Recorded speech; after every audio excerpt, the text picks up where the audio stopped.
Evernight's sudden appearance in the 3.5 story has been one of the more enigmatic events right after Lygus' own reveal. I mean, we don't know where she came from, who she is, or what her true motives are. You might say her whole existence is enigmatic.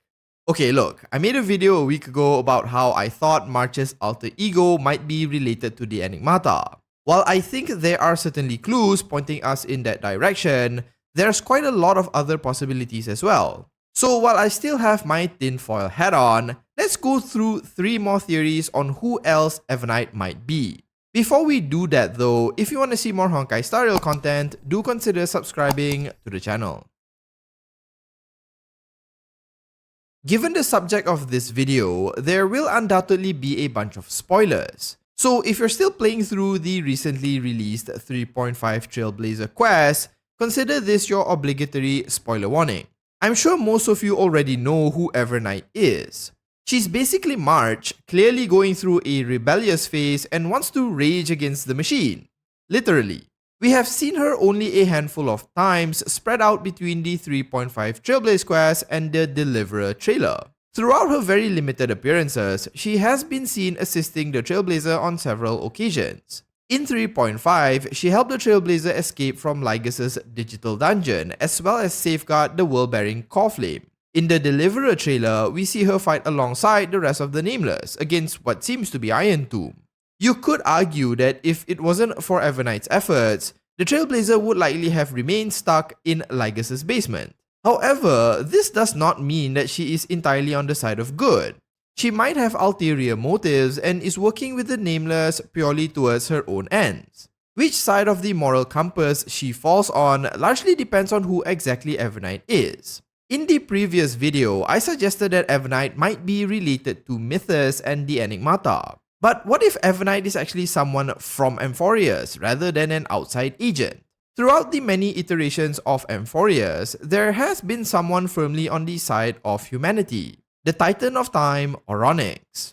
They have assisted the Trailblazer multiple times, willingly gave their core flame to the Chrysos heirs at each cycle, and allowed many to use their miracles. As it happens, there are also quite a lot of things that link Oronyx to Evernight. When we were first looking for Oronyx in the Temple of Time, the answer to the riddle the Titan posed was March's camera. When Evernight's jellyfish first appeared and warned the Trailblazer of Lygus, Cyrene, who heard her voice, initially thought it was the voice of Oronyx. Evernight's description also has multiple references to the Titan of Time. Firstly, it mentions that Evernight is the child of remembrance, and as you might recall, Oronyx refers to Fu Li, the Eon of Remembrance, as mother. The description also mentions that Evernight is the Chrysos heir who conceals the core flame of time, yet another reference to Oronyx. Then you have Oronyx's own title, which is the Veil of Evernight. Given Evernight is basically a fake name, she told the Trailblazer, perhaps Oronyx merely mentioned their title rather than their actual name. We've also seen Oronyx assist the Trailblazer numerous times, a habit Evernight shares as well. So despite not having any visual cues that suggest Evernight is Oronyx, every other clue points to this idea being the right one. But there is still that little chat Evernight had with Dan Heng at the end of the 3.5 story. She mentions that she didn't take over March's body, but rather March simply regained Evernight's memories. While this might make Oronyx seem rather forceful, assuming Evernight is the Titan of Time, I might have a rather hopeful explanation for this. As airheaded as March seems sometimes, I happen to think she's a very strong individual. To go through life with such a sunny disposition, despite knowing your past is essentially gone, is not something a weak-minded person can or will do. Anyone trying to forcibly take over March's mind and body will likely face a rather tough time, as March will likely fight them tooth and nail. So what if March willingly accepted this? Maybe she allowed these memories to take over so that she could help the Trailblazer. Think of it like this. If March had the powers to help but lacked knowledge of Amphoreus to do anything, what better partner to help navigate Amphoreus other than a literal titan? Perhaps instead of this being a one-sided takeover, it's in actuality a partnership, a team-up between March and the Titan of Time. I rather like this idea as it makes Evernight a rather interesting duo and fills quite a lot of gaps. I mean, we still need a titan or demigod of time to be around, right?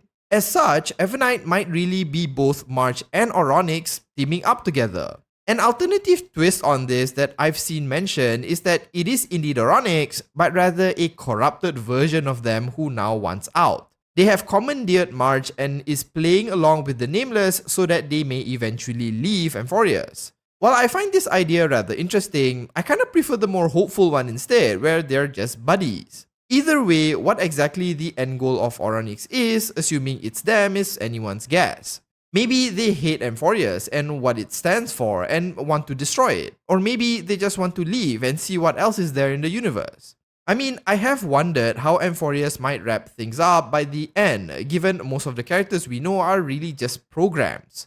Will Herta give them Intellitron bodies in the real world, or will they live on planet Scrulum as bits of data? Maybe Oronyx is the very first example of how we might see things play out at the end of this story. Now, as compelling as this idea might sound, we have to remember that there are three factions on amphoreus. While Destruction and Erudition have had their moment in the limelight, what if Evernight's origins are actually related to those sneaky individuals obsessed with memories? Maybe she is related to someone from the Garden of Recollection, and that's where our next idea takes us. In the 3.5 story, Evernight mentions that March inherited, or rather regained, the memories of whoever Evernight is.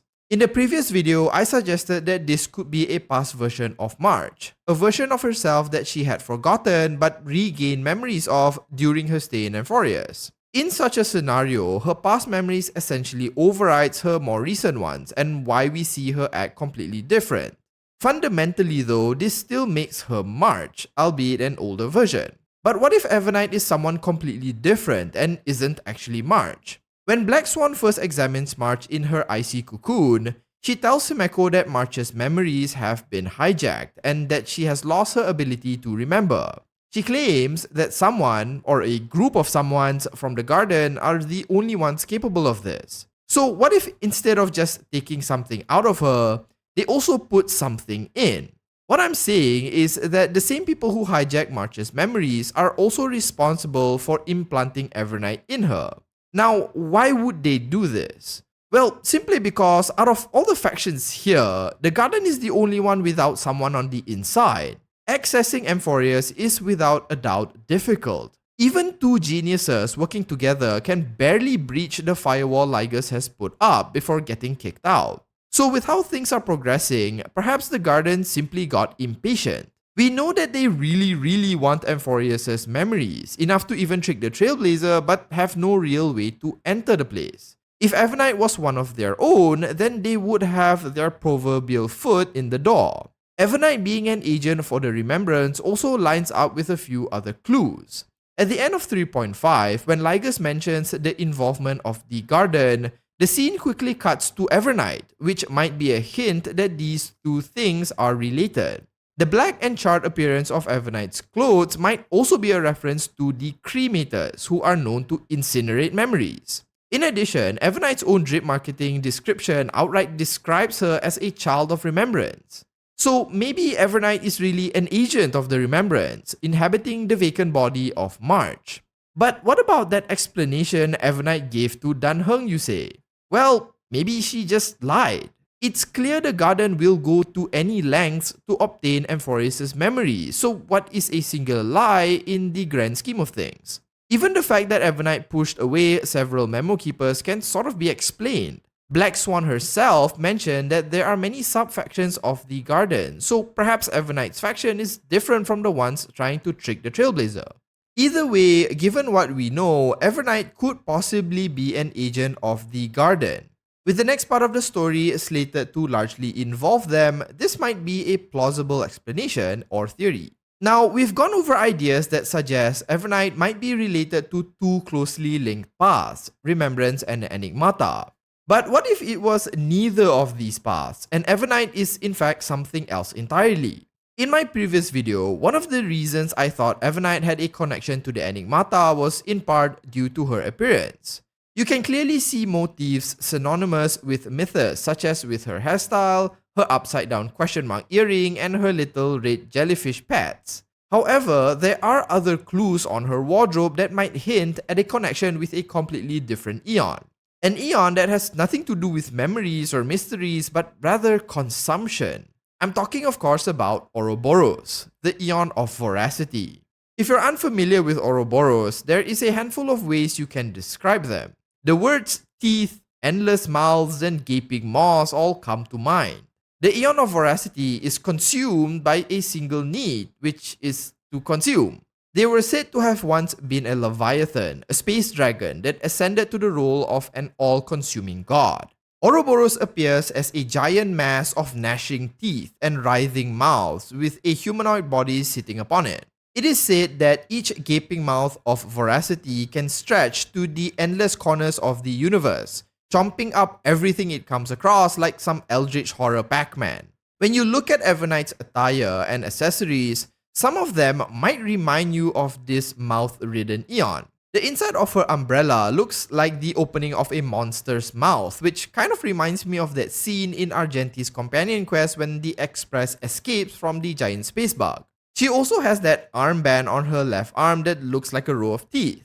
I would like to say that there are more clues, but in terms of appearances, that's really all there is. The thing that sells this idea the most, however, isn't in the 3.5 story, but rather in the Deliverer trailer.